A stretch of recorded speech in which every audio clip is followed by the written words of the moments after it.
Yeah, it's funny to watch our children grow up, isn't it? Yes. Yes. The things that, yes. We are almost live on YouTube. Hold on. Now we're live on YouTube.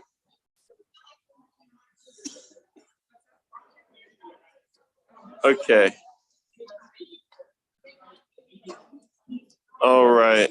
And got it. We are live streamed. Okay. Oh, you're fine. Steve, would you mind just be aware of, well, there should be some people that want to come in, and for some reason it's not telling me. I'm not able to make it automatic for some reason. Usually when I click on participants, I can click this button and it lets me make it like take away the waiting room, but it doesn't give me that option. So I'm thinking that there might be people coming in. But I don't know, maybe no one comes in. Maybe everything. Maybe. All right. All right, welcome everyone. I apologize for the late start, but I do want to get to our main headline. Could all of you please join me? Stand up and this is live stream. I pledge allegiance to the flag of the United States and to the republic which stands one nation under God, indivisible, with liberty and justice for all. Thank you. It might take me a bit to go through some of these things. I was blessed to be with my wife in our vacation time in New York City during the time that the Supreme Court made the horrendous decision. And I say blessed because I was there through the Pride celebrations, I was there through the Swedish celebrations, and I was there to see hundreds of thousands of people spend their entire day letting the world know what they felt about that decision that the Supreme Court came down with. And I got to go live slightly on the HCC site. I don't know if you've ever had a chance to see it, but I also got to put it on some of my other social media outlets. But it was refreshing because it was devastating. My wife and I turned on the news the day, like it was like the second day we were up in New York, and just to see that, it was heartbreaking. And we're not going to have, I don't think we're going to have children in the near future. But to know that somebody could say we can take away rights from you was just heartbreaking. And the things that I felt that a lot of people didn't even hear, like Miranda rights were impacted. Other rights that we thought were part of being a human in the United States were impacted. It wasn't just abortion. I get that. That was just a small portion of what their decision was. And so it was just heartbreaking. So basically what it comes down to is you can't trust the people on the other side to do the right thing. You have to vote in as many Democrats as you absolutely can, because without Democratic leaders, we likely will lose rights.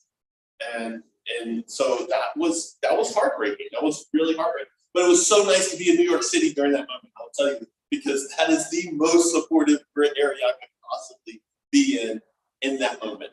And so Tennille and I were really excited to be there during that. Started to go on to that rampage a little bit. I do want to introduce, I'm not even going to, we don't need to talk too much more on things. We did get a new school board member, Johnny Red. So that he was just recently installed, and school board meeting is happening Tuesday. So if you would like to speak at the school board, I think you now have to pre-register or send an email ahead of time. so that you get a chance to speak. But beyond that, I don't really have much else to report on. So I just want to introduce our guest speaker. And I don't know what better way to introduce our guest speaker. He's, as long as I can remember, has been the person that is fighting the hardest to make sure that the rural community stays rural community, and that the character of Hanover County is the character of Hanover County, despite politics, regardless of what people are thinking. So I'm just going to read off of the website that basically talks about the Coalition of Hanover County. And honestly, this is one of the things that we fight for as well, like as Democrats. Like this is, we want to keep like things working the way they should be working. So I'm just going to read off of it because I unfortunately don't have as much knowledge about this plan as the rest of as many of you. So the Coalition of Hanover's Future is a citizen-based organization dedicated to protecting and preserving the land, history, and environment of Hanover County, Virginia. They seek to educate citizens about land use issues to encourage them to make their voices heard on planning cases.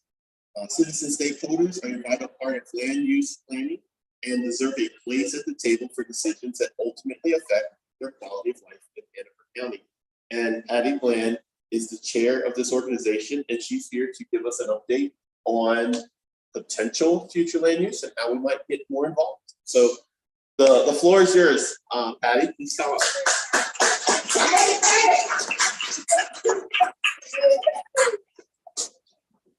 Stand right here there. Okay, so our mission statement, yep, that sounds like we're doing exactly what we're supposed to be doing. And so I used to carry note cards, but I just can't see it from that writing anymore. So I have 16-point type. I don't have an hour's presentation, so don't worry. But anyway, yeah, the Coalition for Hanover's Future was started in around 2006 when we were beginning to have one of the 5-year updates of the comp plan. The comp plan is updated every 5 years.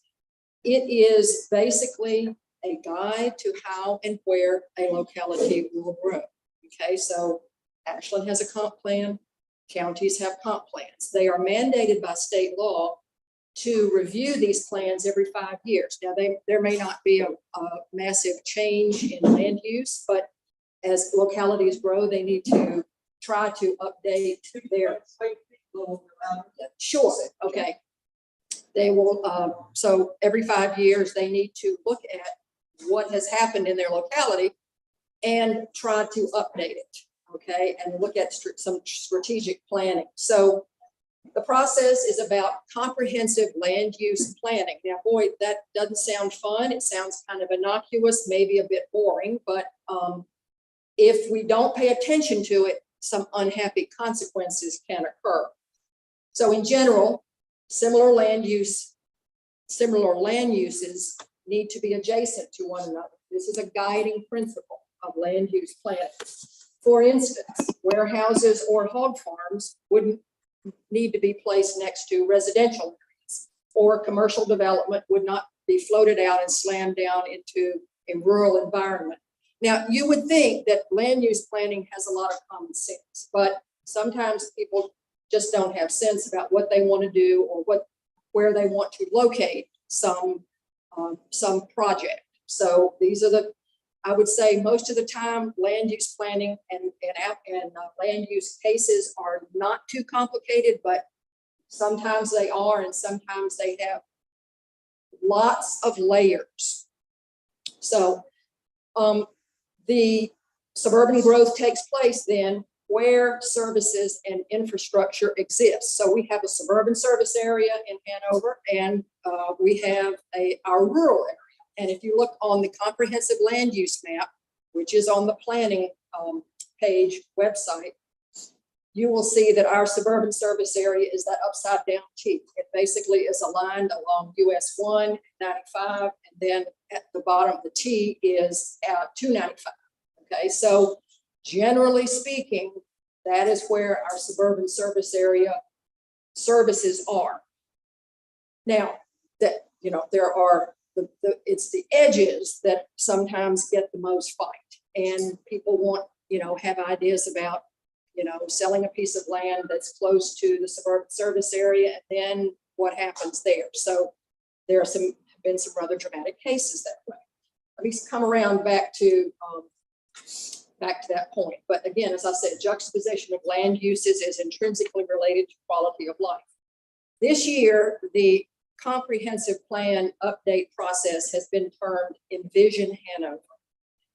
It has a website, and I suggest if you haven't signed up, please do. They are sending updates and letting you know where we are in the process and when meetings take place to talk about the comp plan. So an input for it, envisionhanover.com. Two bigger differences, I think, about this update is that there is an extended timeline. It usually is about a year that sometimes drags out for 15 months. This time it is almost a 2-year process. So the timeline was okayed by the supervisors in November of 21, and things got underway ostensibly in January of this year. And by August of 2023, the proposed plan will be ready to go to hearings before the supervisors and be discussed and be approved before the end of 2023. So there have also been to date a few more opportunities for citizen input, and I encourage you to make your wishes known to your town council, wherever you live, your supervisors, your planning commissioners. They do a lot of the groundwork early on, and those appointed officials, our town manager, our county administrator, those folks too. So let your wishes be known. So this year there have been so far open houses at a couple of the county schools. I call them the sticky note sessions, where you are responding and to certain questions about, what the county needs, what should it have, etc. There have been some drop-in open house listening sessions. There was an online survey with the same questions as both of these sessions, and design preference survey. What do you want to see? Do you want this type of architecture, or do you want this? Do you want, whichever you want? So we've argued in the coalition for better design standards, things that are a little bit more attentive to not just the aesthetics, but to the environment too. Because when you start plowing through land, you have really changed the topography and the way water is going to run off, and all kinds of stormwater infrastructure then needs to be put into place. So anyway, there is also a community participation team, which was created as an advisory group. This is composed of the seven Hanover planning commissioners plus 7 citizen appointees, 1 from each of the magisterial districts. This process has taken a little bit longer than I think we thought it was going to, but it looks like they are underway. They had their organizational meeting on June 8th. They will next meet on Thursday, July 14th at 6 p.m. at the Ashland Library. On the agenda is a citizens' time. Now, this is not a fully interactive experience, but there is a citizens' time. And there's probably on the agenda, I would suspect that as the months roll on, they are going to have in each session, probably a major topic of discussion. I'm just assuming this, but I'm watching. And if you sign up for Envision Hanover, you get these dates and times and meeting places. And I say, yes, we have got so much on our plates these days at all levels watching it. And there's one more meeting to go to, but even if you can just stay in touch with what Envision Hanover has put up there, I think that is certainly helpful. CHF tries to keep everybody in the know about developments and things that we need to weigh in on. 2 interactive workshops are coming up with the community participation team. One is Thursday, July 28th at Montpelier Center, and one is Wednesday, August 3rd at Lee Branch Library. They ask for pre-registration. I don't know if this is just to get an idea of how many people will show up. I will probably pre-register, but Anyway, so they start at 5:30. We will put out an alert about that, reminding people. I'm sorry. So on Envision Hanover, they reported the Envision Hanover reported back the number of respondents and the major issues that were coming up for folks. So here are some of the, as they said, and I'm just reading, just copy this off their website. These are the key themes, as they said, that people weighed in on. Preserve rural character. Loss of farmland, forest, and open space is starting to be rather jarring for people. Well, it's not starting to be, but it is a critical issue. We see counties up in Northern Virginia who have, who have also undergone, the loss of their rural land to suburban sprawl. Managing growth, and I'm going to come back to this one. This is a big one. How can we limit without squashing somebody's property rights? Again, there's a balance here, but how can we watch out what we're doing about growth? Growth costs money too, and so thank you, Carol. Maintaining good schools, high quality schools are a community strength, and it's important to maintain those on the planning horizon. So I thought that was a good key point too. Improving the transportation network, not so much. It wasn't so much transit service as having walkable, bikeable communities, places, roads that were adequate for need, for the need. Even some of the rural roads could use some improvement. Do we need new roads? Maybe not necessary. So we just have to watch out about that. And provide more parks and recreational opportunities. Well, the Parks and Rec they're in the middle of starting their master plan update too. So there's a time to chime in on that. But people want the parks not only that have amenities, but they want some recreational opportunities and just some space to walk their dogs and sort of breathe. So those are some of the key issues that came out of those first intakes of public comment. So returning to an important theme on the comp plan cycle, managing growth. Take a sip. And especially as it relates to the burgeoning suburban service area at the interface with the rural area.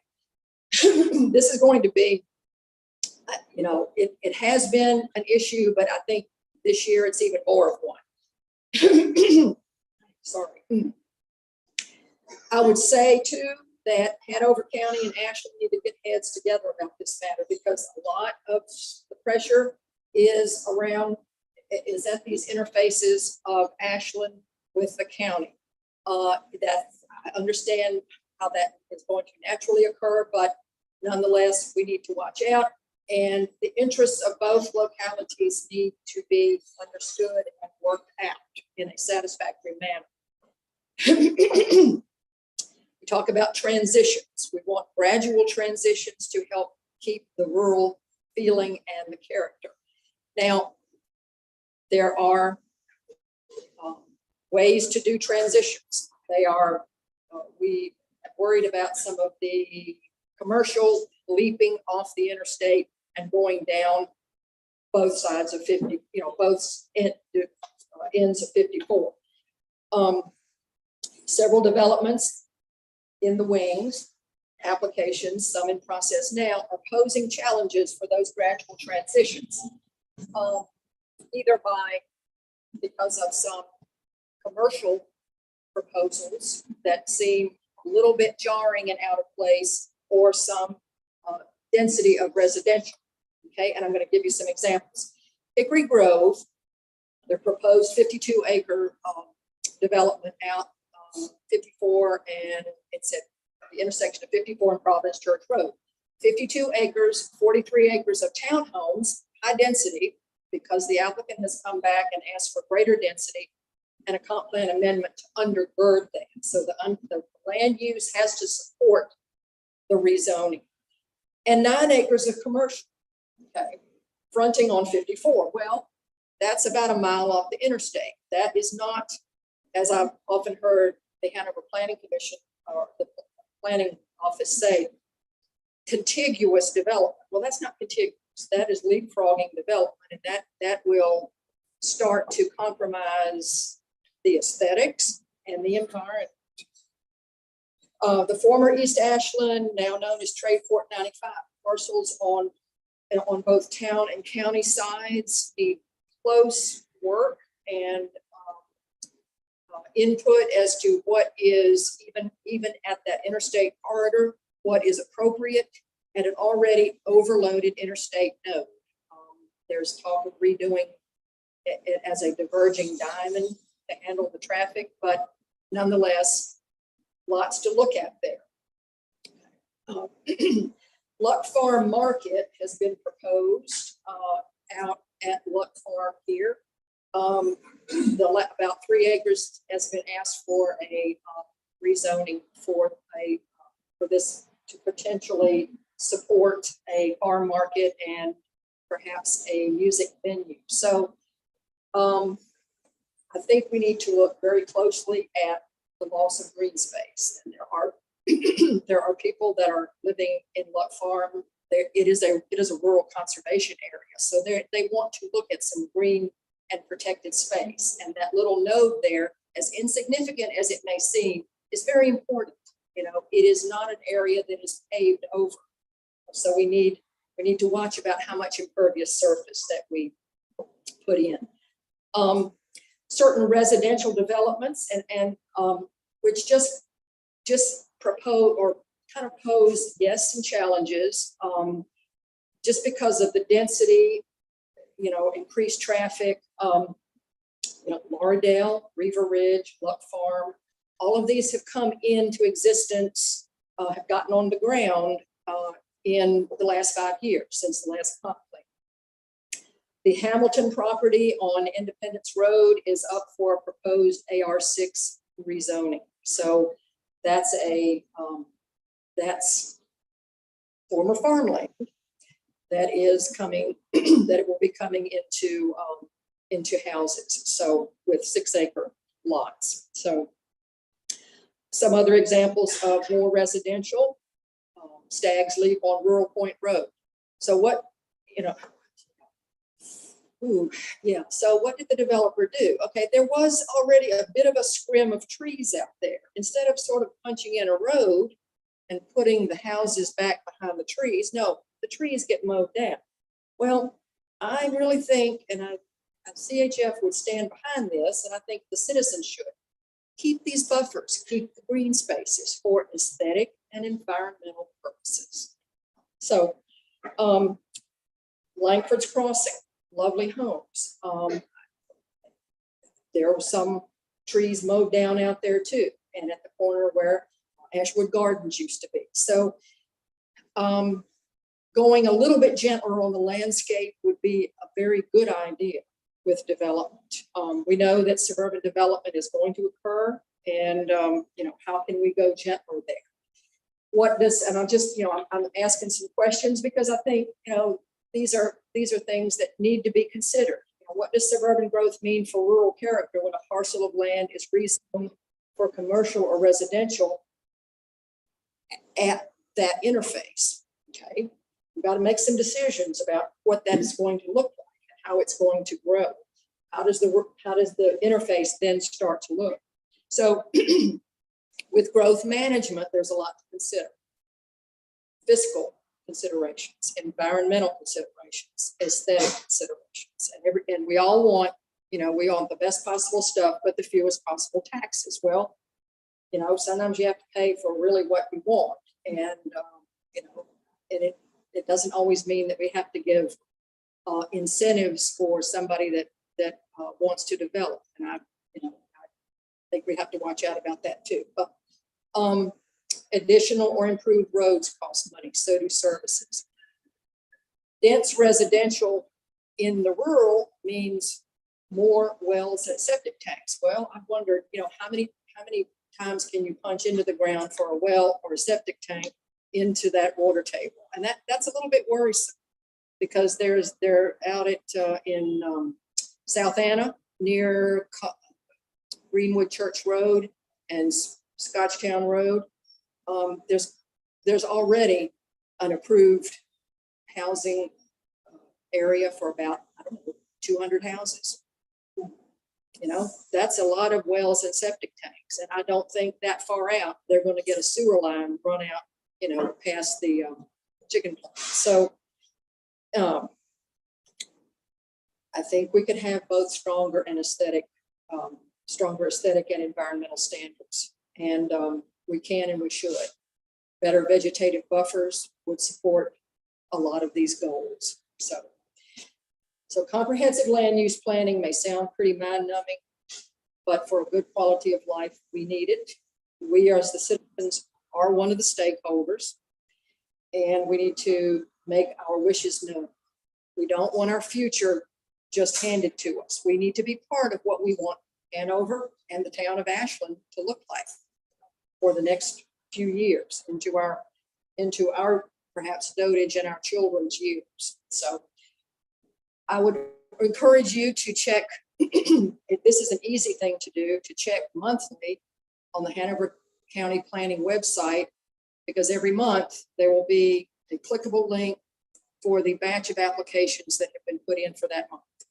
Always good to check that because it will make your hair stand on end sometimes. You find yourself saying, wow, I did not know that was going to be a XYZ. So always good to check that. I do think that the Hanover planning page has gotten a lot better as far as being able to access the documents, the supporting information about applications. So yes, it's a little mind-numbing and it takes some time, but it would give you, checking those would give you a quick insight as to what is coming down the line. So, and check with our website, hanoversfuture.org. So, and if you're not signed up for our alerts, Carolyn has the sign up book. She's the keeper of our database. We don't inundate you. We just try to let you know what is going to happen. And so, please sign up if you're not. So, all right. Well, I don't know if you have some questions, I'll be happy to answer them. I don't know that I have any answers. I feel like I've got a big question mark over my head most of the time with some of this land use planning, and sometimes it's an exclamation point over my head. So anyway, done.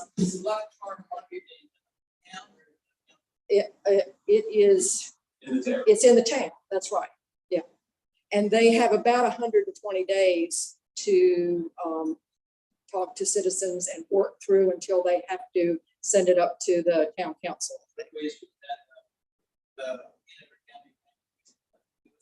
It has, well, it doesn't because it's a town issue. But I don't know.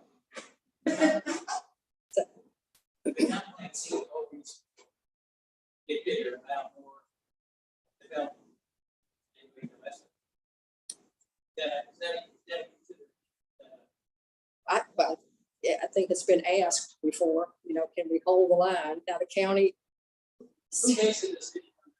Well, it really is in the comp plan process, but the comprehensive land use map is the thing that they look at for deciding kind of, should we allow this comp plan amendment, which the applicant for Hickory Grove wants.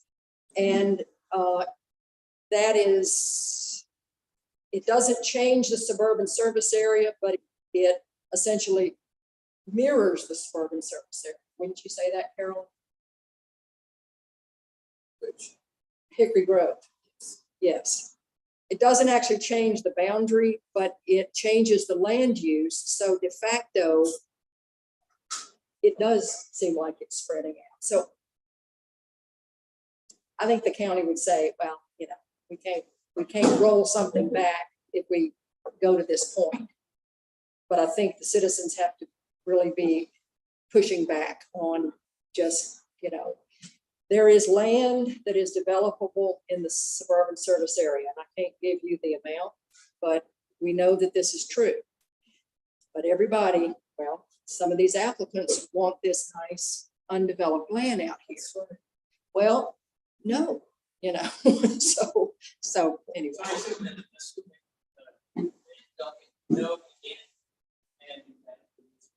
all future development. that they can withstand a suit from the developer? That if any condition that develops under development is against the comp plan. If it's not supported by the land use, they're in good shape for saying no. And that's really part of the reason that the supervisors said no on the first go round to Hickory Grove. Part of that land was not the proper land use. So now the applicant has come back with a double whammy of changing the comp plan and slamming down a rezoning. So we're Keep in mind that we had Bucky then. I'm not very clever with Bucky, but he stand by his people. I know. I don't know what they do now. Well, Mr. Davidson has said that he really values the rural, and so we are holding him to that.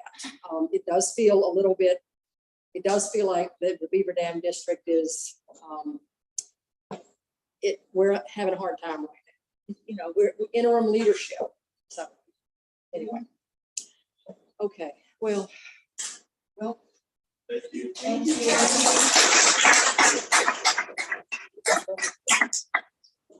If you sign up for the alerts, we send them out only when there's a need to send them out. There will be months when there won't be any alerts. There will be some months when you might get 2 or 3 or even 4, depending upon what the driving issues are in the county.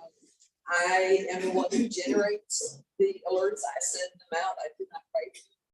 Patty writes them. We have a group of editors. But the email address that's given in the alert is an alternate address, email address for me. If you would like to support the Coalition for Hanover's Future, we have some easily removable bumper stickers. And we would love to see more cars and trucks around the county supporting the coalition with bumper stickers. So I'll pass those around. And hopefully there won't be any for me to take home. And that is a 501(c)(3). It is absolutely. So it is nonpartisan. It is totally about just the community. That's really what it's about. And so I just wanted to make sure people knew that is a 501(c)(3). Thank you. I appreciate that. That is, and just to recap real briefly, there are 3 levels of things that happen. Level 1 that happens in the community is there is a comprehensive plan. Ashland has one, Hanover has one. That is, the whole community comes together at some point, sometimes every 5 years, sometimes every 10 years, and they say, this is what we're willing to accept in our community. And then there is a planning committee that's appointed by elected officials that reviews changes or potential changes, and they make a recommendation to your elected officials. Then the elected officials decide whether or not they're going to accept those changes. So I say all of this because there's so many ways you can get involved. Like if you don't like the confrontation, you can easily go to the comp plan meetings, right? Because that's just you giving your ideas and people deciding whether or not your ideas, merit anything. But if you're willing to be confrontational, you can go to the planning meetings or the elected officials meeting, basically your supervisors meeting or your town council meetings, and voice your concern directly. And so there's lots of ways. I just wanted to make sure that people understood that it's 3 levels of land use that happens that are pretty much the way the future works. And again, that's comprehensive planning, and then your elected officials meeting. Yes. I would like to add just one little word, couple of words of encouragement. Communicate with your planning commissioner and your supervisor. And when you communicate, do it by email. Copy the rest of the supervisors and the rest of the planning commission. Copy the county administrator. All of those contacts are on our website. There's a tab called contacts, and you'll find them all right. But communicate with your elected leaders, elected and appointed. Very important, and do it on a regular basis. Thank you. I already did the James Duran's update with our newest appointed school board member. Manolo won the Republican primary, and unless there's going to be an independent candidate running against him, likely he will become our next supervisor. We don't have a Democratic identified candidate. Unless somebody comes up soon, I think that's, so I'm just letting people know ahead of time. There's good and bad to that election, if you will. But if you have questions about it, talk to me offline. I don't want to be too public. This is a special election, so he'll only be in there for a year. Right. And then we'll have a regular one next Correct. year. I just wanted That is true. That is true. Thank you. Candidate updates. Did any of you want to give any updates, or Oh, sure. should I I'm turn this actually, around? Oh. That's fine. You can go where you are. No, you're fine right where you are. I'm Ashley Hall. I'm the deputy field director for the Josh Rumberg campaign. That's in the new 5th district. It starts in Hanover, Western Hanover, Rockville, Montpelier, South Anna, Beaver Dam, and Lutz as a precinct, and then goes all the way to Danville, Virginia, goes through Charlottesville, Lynchburg, South Boston, Goochland, Louisa, Powhatan. It's a big swap. However, it's considered the 3rd most competitive race in the state. There is a chance. So as Dan was saying, we have a group that helps us called Rural Power Lab, and their ask this month is for us to canvass and to do 100 knocks on a door, and so for rural that adds up to maybe like 4 or 5 or 6 people canvassing. So if anybody wants to try it, I promise you that it's nice to have conversations with people and tell them about what you believe in. You can come. We're going to have a Rockville canvas next Saturday, leaving from Rockville Library at 10:30. And it's a nice way to ease into it if you've never done it before. Or if you would like to drive, we always need drivers. Thank you. Thank you. If you want, Rachel. Hi, I'm Rachel Levy, and I'm running in the House of Delegates again in 2023, but right now I'm working for the Jones campaign. And we just to give an update, he entered the race in late March, and we have by now quadrupled our fundraising. So thank you to all of you who have donated. It's meant a lot. I am the finance director, so I'm socially interested in that. I have brand new donation envelopes if anyone would like to write a check or give some cash today. And we are starting canvassing today in Mcgraw with Chesterfield. I'm going to go knock some doors. We just hired a new field director, Stephen Rast, and we will have canvassing here in Hanover. Eventually, I've offered to host a canvas launch from my house here in Ashland, and I'll be talking to people in Mechanicsville about hosting a canvas launch there. And you can check out his website. It is herbjones4virginia.com, and 4 is spelled out FOR. I have a few buttons. I have bumper stickers here with me, and I have donation envelopes. Thank you. Have a good day.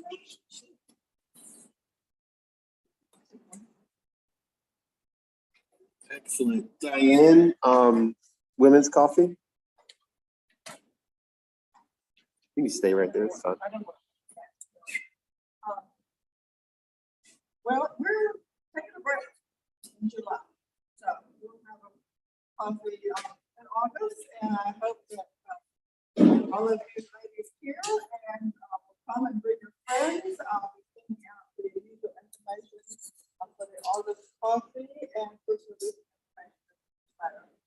This is a really good way to reach out to people, to come to our meetings for one reason or another, and hopefully grow our network. So come, we have a good time, get to know new people, and enjoy meeting with other women. Thank you. Thank you. And I guess I'm gonna turn it back to me. All right, if that's gonna work okay. Yeah, it still works.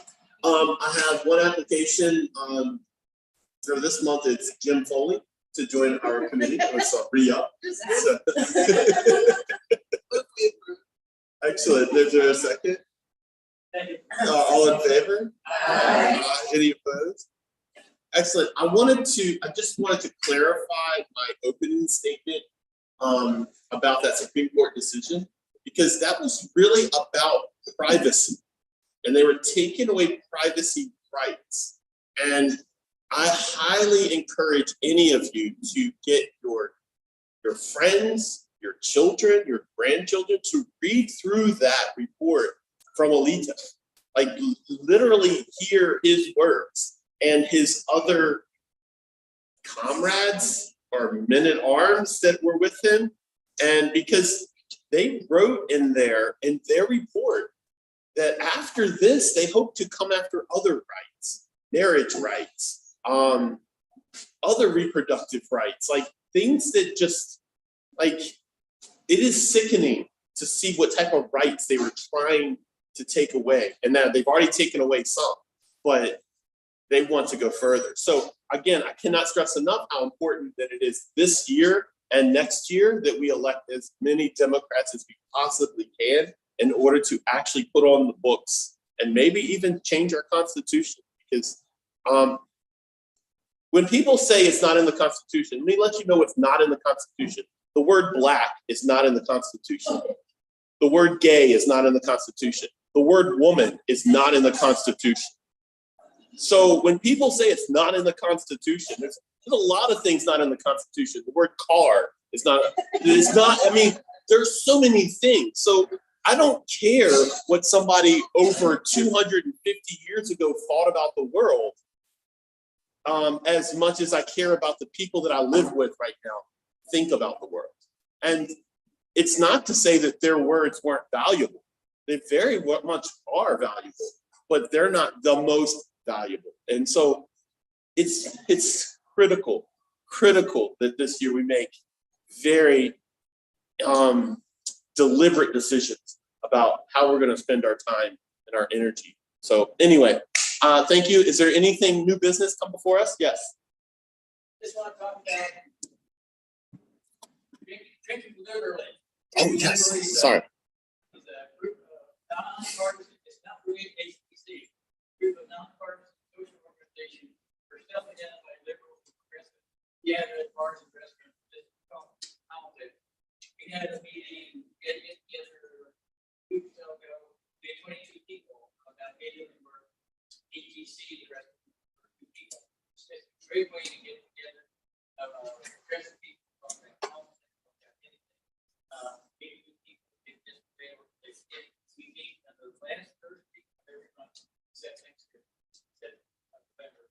And Mexican restaurant in the tank from 6:30. Mexico restaurant. It's called Mexico. Mexico restaurant on 360. It's near Mechanicsville High School, right? Right? It's very close to Mechanic. Right by the library. Okay. Excellent. Oh, and we have the.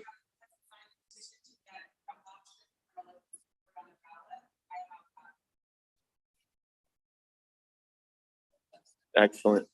Anything else come before us? All right, move to adjourn. We are adjourned. Thanks.